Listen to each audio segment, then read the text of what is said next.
Bertemu orang tua balita yang dia lindas, sopir Pajero Sport di Makassar mengaku siap tanggung jawab. Satlantas Polrestabes Makassar kini telah mengamankan mobil mewah Pajero Sport yang viral usai melindas balita laki-laki di sebuah gang sempit di Kota Makassar, Sulawesi Selatan. Selain mengamankan mobil mewah dengan nomor polisi DD7ATY, polisi juga mendatangkan pengemudi wanita yang melindas balita usia 1 tahun 3 bulan tersebut.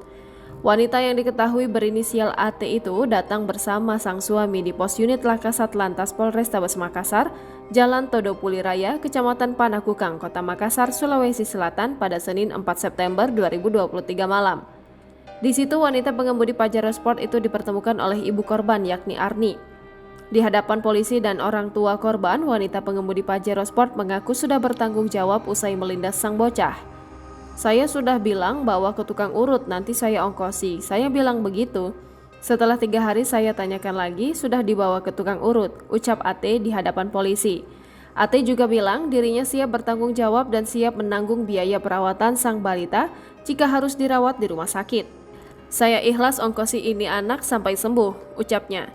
Sementara Kasat Lantas Polrestabes Makassar AKBP Amin Toha mengungkapkan untuk saat ini kendaraan milik AT telah diamankan untuk dilakukan pemeriksaan lebih lanjut. Perwira polisi berpangkat 2 Bunga Melati itu menjelaskan, untuk pengemudi sendiri tidak dilakukan penahanan lantaran balita tersebut hanya mengalami luka ringan. Amin bilang dari hasil pertemuan orang tua korban dan wanita pengemudi Pajero Sport itu muncul kesepakatan bahwa korban akan dibawa ke rumah sakit untuk dilakukan pemeriksaan secara mendalam terkait luka yang dialaminya. Sebelumnya diberitakan beredar sebuah video seorang bocah laki-laki di Kota Makassar, Sulawesi Selatan dilindas mobil mewah jenis Pajero Sport. Dalam video itu terlihat mobil mewah Pajero Sport tersebut dikemudikan oleh seorang wanita yang disebut merupakan pengusaha kaya. Dari video yang dilihat Kompas.com berawal saat bocah kecil ini tengah bermain di dalam lorong.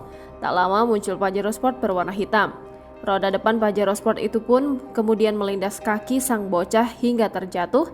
Setelah tersungkur, giliran roda belakang mobil Pajero Sport itu kembali melindas badan bocah tersebut. Di situ sang ibu balita kemudian panik dan langsung membawa sang anak masuk ke dalam rumah. Beruntungnya meski terlindas sebanyak 2 kali, bocah laki-laki itu masih bisa selamat. Belakangan diketahui peristiwa yang menimpa sang balita berinisial IR berusia 1 tahun 3 bulan itu terjadi di gang kecil Jalan Adiaksa Baru, Lorong 7, Kecamatan Panakukang, Kota Makassar, Sulawesi Selatan pada Senin 18 Agustus 2023 lalu. Jangan lupa subscribe, share, komen, dan like ya!